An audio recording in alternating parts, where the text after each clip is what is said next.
তখন স্যাটেলাইট ছিল না, কিন্তু তাদের নৃশংস হত্যা মানুষ সচক্ষে দেখেছে। আসলে তারা আজকে যারা মুক্তিযোদ্ধা করে চোখের অশ্রু ঝরাচ্ছে, তারাই মুক্তিযোদ্ধাকে হত্যা করে ধ্বংস করেছে। বাংলাদেশের শ্রেষ্ঠ সন্তানকে মুক্তিযোদ্ধাদের সমন্বয় এবং সমন্বয়কারীকে তারাই হত্যা করেছে। আজকে আমরা বারবার জীবন দিচ্ছি, গণতন্ত্রের জন্য জীবন দিচ্ছি, মানবাধিকারের জন্য জীবন দিচ্ছি, বাক স্বাধীনতার জন্য জীবন দিচ্ছি। আজকে আমাদেরকে জীবন দিতে হলো কোটা সংস্কার আন্দোলন। কি বলেন? কোটা সংস্কার আন্দোলন। এই ছাত্র কিন্তু কোটাকে বাতিল চায় না, তারা কোটাকে বাতিল করতে বলে নাই, তারা সংস্কার করতে বলেছিল মানুষের অধিকারের জন্য। যারা মেধাবী তাদের অধিকারের জন্য চাকরি মেধার ভিত্তিতে বেশি করতে হবে। আজকে কোটার কারণে বাংলাদেশে আমরা দেখলাম যারা 2.5 পেয়েছে তারা চাকরি পেয়েছে, যারা জিপিএ 2.5 পেয়ে চাকরি পেয়েছে, অথচ জিপিএ 5 পাওয়া তারা বঞ্চিত হয়েছে এই কোটার কারণে। ঠিক কিনা? আজকে আমরা বারবার দল বদল দেখছি, কিন্তু আসলে দল বদল করে কোনো লাভ হবে না। শুধু নেতা নয়, নীতির পরিবর্তন চাই। পীর সাহেব চর নাই, আমাদেরকে নীতিকে পরিবর্তন করতে হবে। ঠিক কিনা? আমরা দলের কাছে, দলবাদীদের বাদীদের কাছে আমরা দেখেছি রাস্তার মধ্যে প্রকাশ্য ভারী অস্ত্র তাদের হাতে। এই ছাত্রলীগ, যুবলীগ বা যেই দলে হোক না কেন, তারা এই ভারী অস্ত্র কোথায় পেল? তাদের কাছে ভারী অস্ত্র কে পৌঁছে দিল? যেই ভারী অস্ত্র দিয়ে সাধারণ নিরস্ত্র ছাত্রদের উপর তারা আক্রমণ চালিয়েছে।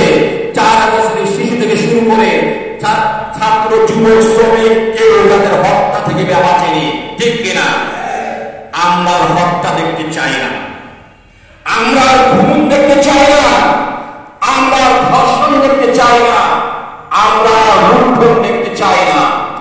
স্বাধীনতার পর থেকে যাদেরকে আমরা ক্ষমতায় বসিয়েছিলাম, তারা আমাদেরকে 5 বার দুর্নীতিতে চ্যাম্পিয়ন বানিয়েছে। আমরা কিসে চ্যাম্পিয়ন হয়েছি? দুর্নীতিতে চ্যাম্পিয়ন হয়েছি। বাংলাদেশ থেকে বিদেশে গেলে আমাদেরকে বলে চোরের দেশের লোক এসেছে। এই চুরি আমরা করি নাই। ঠিক কিনা?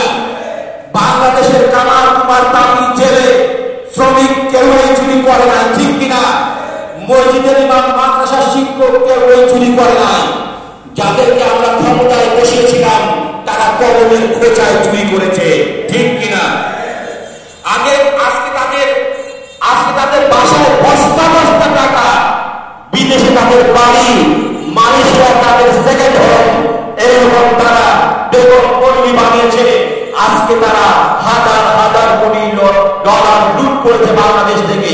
বাংলাদেশের রিজার্ভ ফান্ড থেকে শুরু করে কোন টাকা তাদের কাছ থেকে শেয়ার মার্কেট, ব্যাংক, শুধুমাত্র এস আলম আর S Salman, F Rahman bank থেকে লোন নিয়েছে 90,000 কোটি টাকা, যে টাকা তারা পরিশোধ কখনো করে নাই। ঠিক কিনা? আজকে তারা লুট করছে। বাংলাদেশের ঋণ খেলাপের পরিমাণ 2.5 কোটি টাকা। আওয়ামী লীগ সরকার আসার আগে যেই টাকার পরিমাণ ছিল মাত্র 22,000 কোটি টাকা, এই আওয়ামী লীগের সময়ে তা হলো 2,500 কোটি টাকা, 2,50,000 কোটি টাকা। আজকে মাথা পিছু আমাদের ঋণ 90,000 টাকা। আমাদেরকে ঋণে ডুবিয়ে দিয়েছে আওয়ামী লীগ সরকার। বাংলাদেশের মজুর, বাংলাদেশের শ্রমিক বিদেশে যে টাকা তাদের মাথার দাম পায়ে ফেলে রক্ত ছড়িয়ে যে টাকা আয় করে বাংলাদেশে পাঠায়, আর এই চোরের গোষ্ঠী বাংলাদেশ থেকে সেই টাকা চুরি করে বিদেশে পাচার করে। আমরা এটা হতে দিতে পারি না। ঠিক কিনা? ইসলাম অভাবের চোরের হাত কাটতে বলে নাই, ইসলাম স্বভাবের চোরের হাত কাটতে বলেছে। ঠিক কিনা?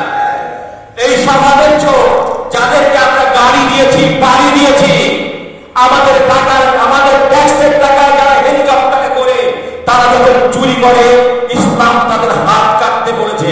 ঠিক কিনা? ইসলাম কোন অভাবের চোরের হাত কাটতে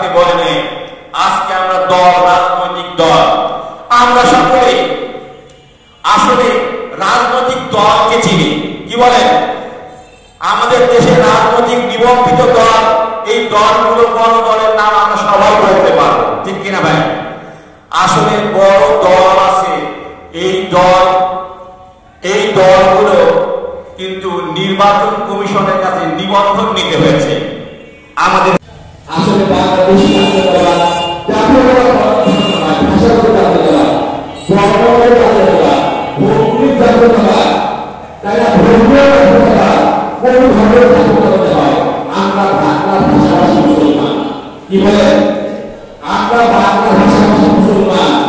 আব্দুল রহমান আলী, হাসান বসরি, আব্দুল কাদের জিলানী, জালালউদ্দিন জয়নুদ্দিন আর জালালউদ্দিন রুমি, এই লোকগুলো আসলে তাদের আবশ্যকতা মানব না আবশ্যক মানব? আসলে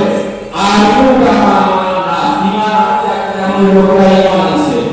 আচ্ছা, এই লোকগুলা ভিন্নতা, যদি ভিন্নতা আমি আর হই, আমি মুসলমান নই, ঠিক না?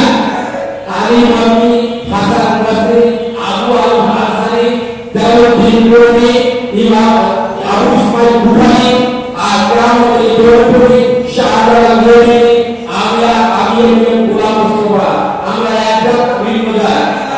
যদি ভিন্নতা আমি আর মুসলমান না, ঠিক না? আমরা বাংলা ভাষাভাষী মুসলমান। যারা আপনাদের আমরা জানাবো, আপনারা জেনে রাখবেন, আসমান আল্লাহ, জমি আল্লাহ, হাওয়া আল্লাহ, পানি আল্লাহ, বৃক্ষ আল্লাহ, নদী আল্লাহ, সমুদ্র আল্লাহ, ফসল আল্লাহ, আর ক্ষমতার মালিককে ইল হুকমু ইল্লা লিল্লাহ। কে ক্ষমতা করে? আমাদের দেশের সমস্ত দলগুলি সেই নীতিমালা ম্যানিফেস্টোর মধ্যে দেখা হয়েছে জনগণ সকল ক্ষমতার উৎস। আপনি আগে মানেন আল্লাহ সকল ক্ষমতার উৎস, জনগণ সকল ক্ষমতার উৎস। আপনি যাকে মানেন তাকে সমর্থন করবেন। আপনি বুঝবেন আপনার বাবাই বুঝবে, আমি ঠিক কিনা? কে বুঝবে? আপনি বুঝবেন, আপনার বাবাই বুঝবে। জনগণ সকল ক্ষমতার উৎস না, আল্লাহ সকল ক্ষমতার উৎস। আসুন, আমরা বারবার বলেছি, আমাদের ভোট দেওয়ার সময় তারা ভোট যখন চায়, আপনারা তাদের দিকে তাকান, তাদের সন্ত্রাসী আসে, তাদের সাথে সন্ত্রাসী আসে, তাদের সাথে এলাকার তারা আসে, আপনার তাদের সাথে পেশা করে আসে।